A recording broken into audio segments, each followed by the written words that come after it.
In just 30 days, Halloween materializes at the Disneyland Resort. We set out inspecting for signs of the scariest time of the year. I float my own Halloween conspiracy theory. It's the end of Disney's spending year, and a lot of money is being dispersed outside the gates of the West Coast theme parks.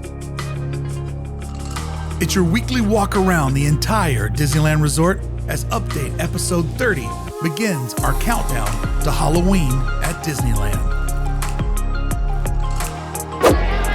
Greetings, fellow citizens of Disneyland. Bricky here once again, giving you your weekly update. We are 30 days out from the beginning of Halloween that will start on Friday, September 2nd and run 60 days till Monday, October 31st, which, as you know, is Halloween.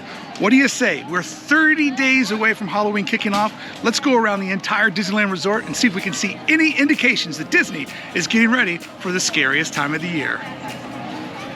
All right, friends, let's hop over to Downtown Disney and officially kick off our Halloween watch. In Downtown Disney, we still see all of the flower decorations that showed up this summer, but pumpkins can't be too far away. Inside of World of Disney, the main store set is still Disney Play Parks, but soon we know a big pumpkin will go right here, and this area will become HQ for all 2022's Halloween offerings. Okay, so not exactly anything new. It's been here for a while, but if you're looking to just get a little bit of excitement about Halloween coming, this Haunted Mansion display inside of Mr. Lincoln's Theater will get you pumped up, seeing a lot of the original illustrations that artists like Rolly Crump put together when they're trying to envision how does Disney do a haunted house. Spoiler alert, it worked out. No Mickey Pumpkin yet, and still all of the American flag bunting up and down Main Street. Oh, but that's going to change oh so soon. This Halloween season will be the first year with the Plaza Point Holiday Shop, and if I'm correct, Halloween is a holiday. Will the Plaza Point Holiday Shop get into the Halloween spirit? Is there anything in there right now? Let's hop in and see. Do you think the holiday kids will get dressed up for Halloween because they've dressed up for every other holiday? It may not be Halloween, but it is October. We have found our first piece of Oktoberfest merchandise. And everyone knows you can't celebrate Oktoberfest without a container or a glass or a stein. And in this case, it's un travel mug. Hatbox Ghost and Madame Leota ornaments. The Madame Leota is a blue Force Ghost, because we all know from our youth that blue plastic symbolizes a ghost, like this outer shell of Hatbox Ghost's face. I do enjoy these little sculptures trapped inside of a acrylic or clear ornament. Some nice details there on Master Gracie. And I'm a fan of anything Disneyland attractions. The more I can find merchandise that symbolize the buildings of the park, the more I fall in love. And I also enjoy that you can see the interior corridors. I don't believe I've seen this hitchhiking ghost ornament before. I knew that they did a more cartoony version of them and also individuals in doom buggies, but I like this trio here. And the soon-to-be replacement for the hitchhiking ghost is Oogie Boogie with his Wheel of Misfortune. Love this scene. We were able to find some holiday items, Halloween items inside of the holiday shop, but I feel like we can find more.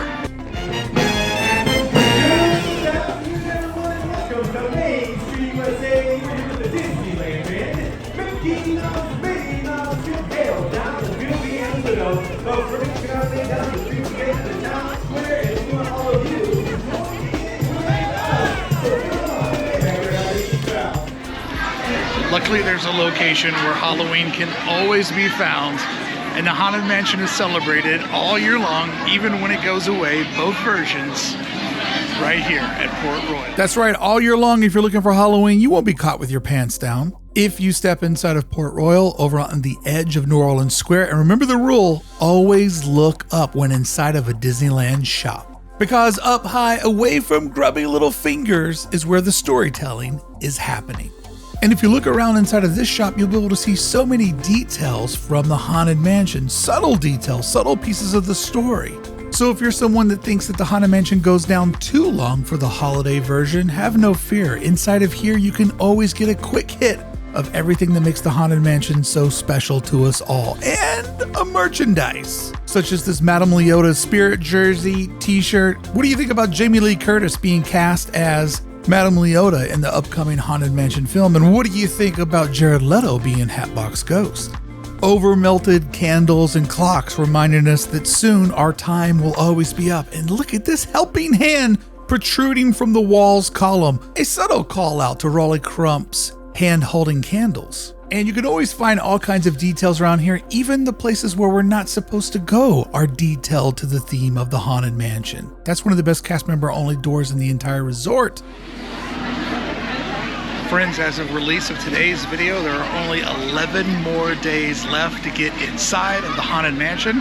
It will then go down and come back up on September 2nd when Halloween kicks off at the Disneyland Resort, and it will stay that way all the way into the new year of 2023.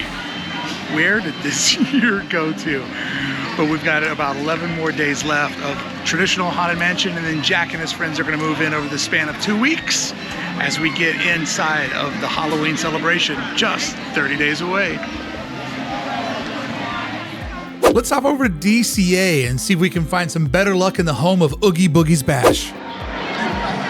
Finally, we have our first sign of Halloween, that the Redwood Challenge Trail is closed, which means the metamorphosis into Villains Grove, the best, I'm gonna say the best Halloween attraction at the Disneyland Resort, something that is behind the paid wall of Oogie Boogie's Bash. This is an indication that Halloween is happening. 30 days from now, I was curious, would we be able to find anything? And finally, we found something, which is a closed attraction. I got a problem. No indication of the Headless Horseman yet, and also no indication of when the other two red car trolleys are going to come back. But I won't be too complainy because at least we have one red car trolley, and that's better than what we had before. Okay, normally it's my self-appointed job to be the one that says the rumors are false, don't believe that, that's not happening, somebody's playing with your emotions. But in the spirit of trick or treat, I think I'll start my own rumor because Monsters Inc. is going to go down on August 15th. No big deal. We see attractions go down all year long for refurbishments. But it reopens on September 2nd. And we know what that date is. That's 30 days from now. That's the beginning of Halloween. Could Disney actually be doing a Halloween surprise by just saying nothing and then transforming a Halloween overlay of Monsters Inc.? I mean, think about it. The attraction already has a scare floor. It already has monsters. It would not take a lot of effort, which is something that people are a big fan of, or budget to make this a Halloween overlay. They could easily do something with projections or a little bit of decorations. It could be a bonus for Oogie Boogie Bash or just for all the guests. Now, typically they would announce that it's coming and get everybody amped up to buy tickets for it. I get that. But wouldn't it be nice if there was just this year a little Halloween surprise? Probably won't happen, but it's not impossible. It could happen. And if it does, what a prediction to make. So there you go. You heard it here. Monsters Inc. September 2nd, a new addition to the Halloween season at the Disneyland Resort. Percentage of it happening? About 1. So you're saying I got a chance. Well, bad news, friends. If you are anticipating that you're going to get to see the annual Bricky Halloween pole dance, no such luck. Because currently, Cars Land, as it does most of the year, only has one set of telephone poles erected down Route 66. Normally there's just one on the right hand side or left, depending on which way you're going. But when the holidays come, there's one on the other side. Now that's the only one. Normally they're all the way across so they can replicate that Christmas and Halloween vibe that you saw back in the 50s and 60s when Main Street Anywhere USA would have the garland draped over the street. So 30 days out, we're a little bit early. Fans of the annual Bricky Pole Dance, you're just gonna have to wait another Friday. All right, friends, let's hop over to Star Wars Galaxy's Edge for an update to MagicBands Plus. And looky here, 1 week later, we have an indication that MagicBands are definitely coming to the Disneyland Resort inside of 2022, because as we showed in last week's video, we saw our friends Adam the Woo and Tim Tracker out in Orlando using an area inside of Galaxy's Edge located exactly in this same spot, but out in Galaxy's Edge East, where they were scanning their MagicBands Plus to get bounty hunter missions and then go around inside of Star Wars Galaxy's Edge out on the East Coast and capture these bounties. This area right here is where the bounty master or taskmaster, I can't remember what the name of the character was, but this is the area where you would go in, scan your MagicBand Plus, and get all the details for your mission. And 1 week later, this box popped up. And by the way, I'd like to point out, these are the first ever construction walls that I've ever seen inside of Star Wars Galaxy's Edge. And I think that the team did a really good job on making this look like it's part of the land. This is our first indication. MagicBands coming soon to the West Coast.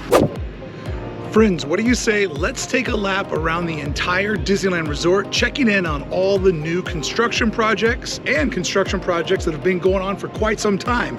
Let's jump over to Tomorrowland, where we've seen a couple of small projects wrap up. Just outside of Buzz Blasters, there was a construction wall that was up just a few days ago when I was working on next Friday's video all about Tomorrowland and is it worth saving if the People Mover does come back and the rumors are true.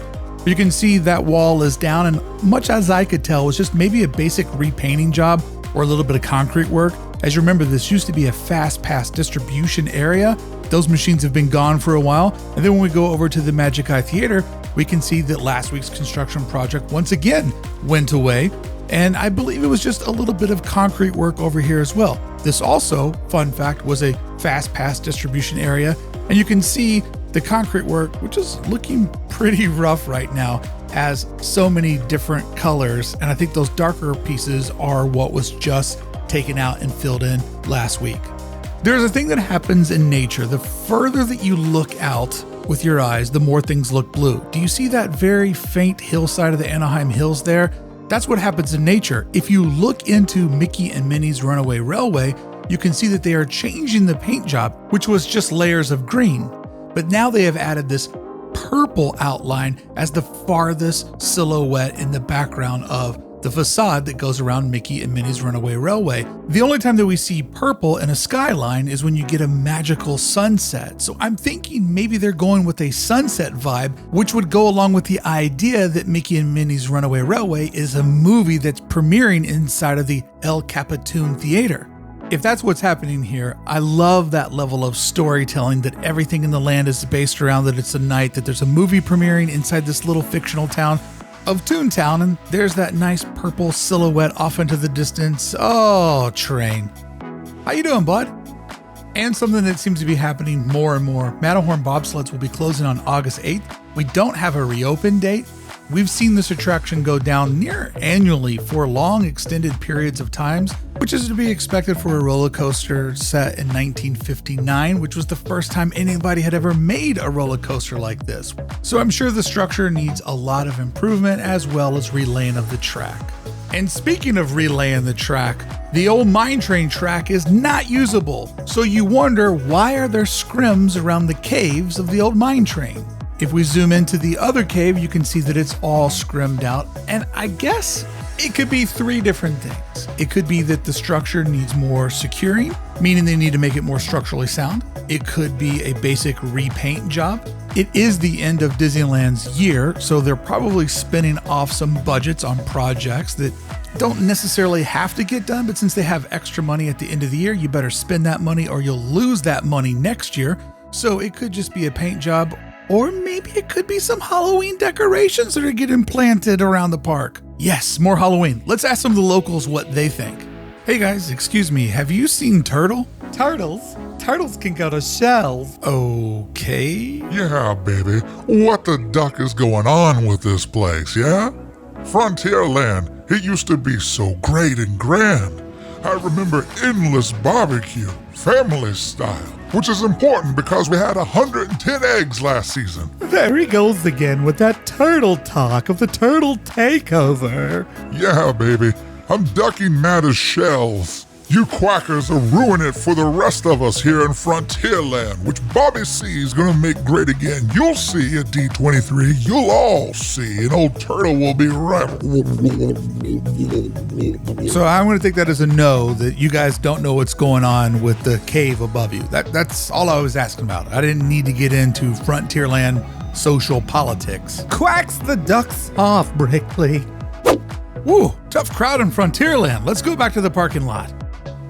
Keep in mind, this time of year is the end of Disney's spending year. They reboot their calendar in September. So we're seeing lots of weird little projects like what's happening over at the parking lot where cast members typically park at the edge of downtown Disney. If you looked, a lot of those trees, the roots, were going down, disrupting the concrete. So the reason why Disney rebooted this parking lot and took out all of the trees was because those trees were actually damaging the concrete. So I'm going to assume the new planters that the new trees are going to get installed in will have more of a firewall so the roots don't end up breaking and busting up all of the parking lot. I'm also assuming the new trees that they picked are trees that have friendlier roots for being inside of a parking lot. That's why the old trees had to get terminated, because literally you could not pull them out. The roots were so intertwined with the concrete. Now here we see what I believe is a DVC sample room that's coming together really nice. And when we look at the construction site and the comp art that we've been submitted online to see what the new DVC tower is going to look like, I do believe that this model is a sample model of the corner units. If we align the angle up at the top left of your screen, we can also see that same angle on the corner suites of the DVC tower.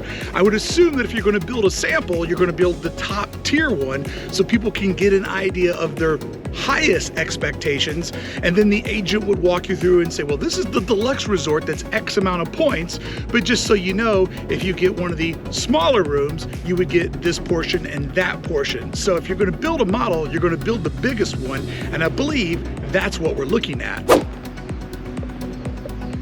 Do you guys remember when I was so excited that they were redoing this little sidewalk here? And the reason why I was so excited is because to do update every week, I actually walk into the park. I start at the top of the parking garages to get all my aerial views, and I slowly walk through the hotels. So this little sidewalk here is a part of my regular weekly beat.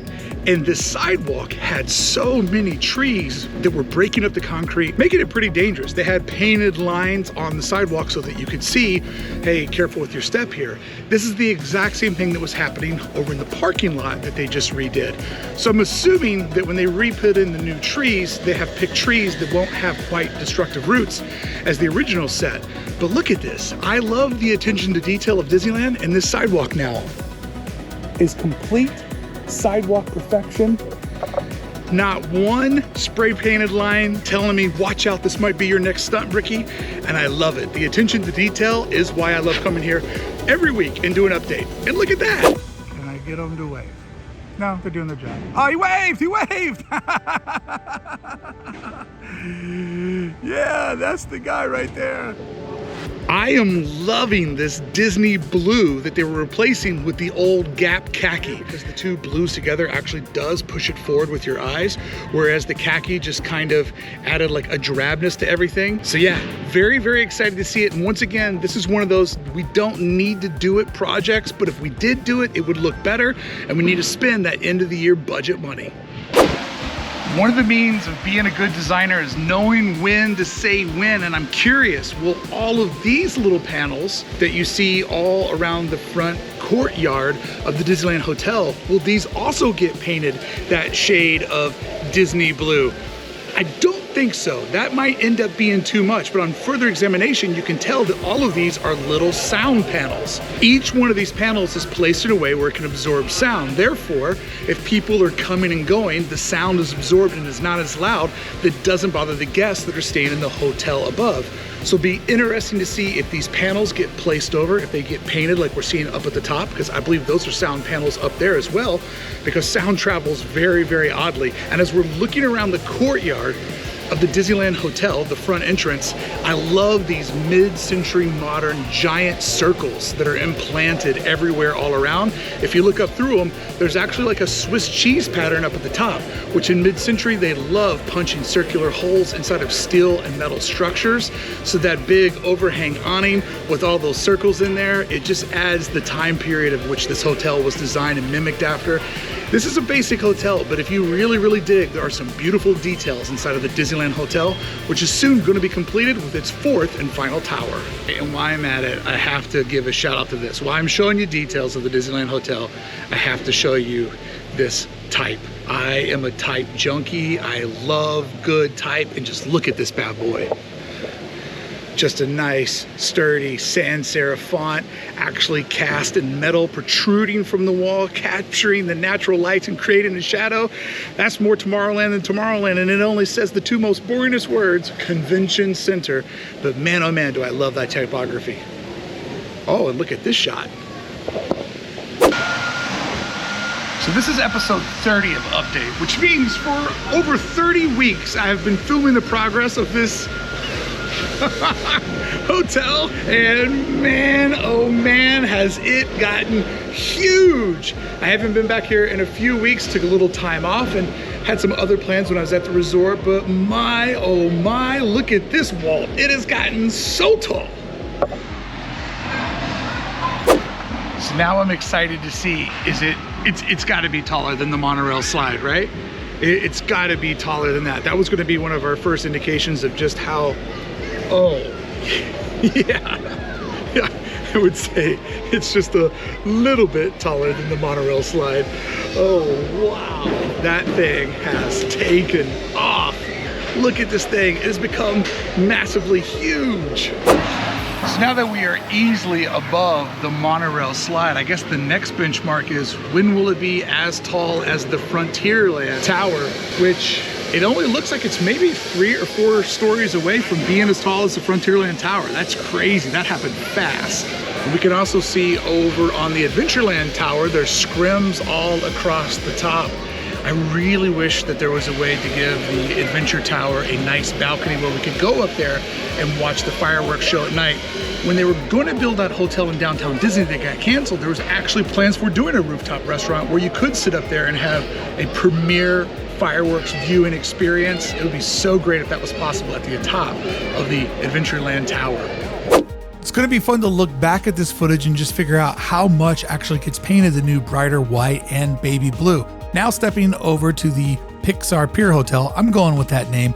I believe that the 3rd floor, which is the floor that will take you out to the pool, I believe this floor has been redone. I feel like this carpet and painting is different than what you see on the 2nd floor, and I'm curious, is this what they're envisioning for the new look of the hotel? You can see this is a lot of orange brown, sort of a drab color palette.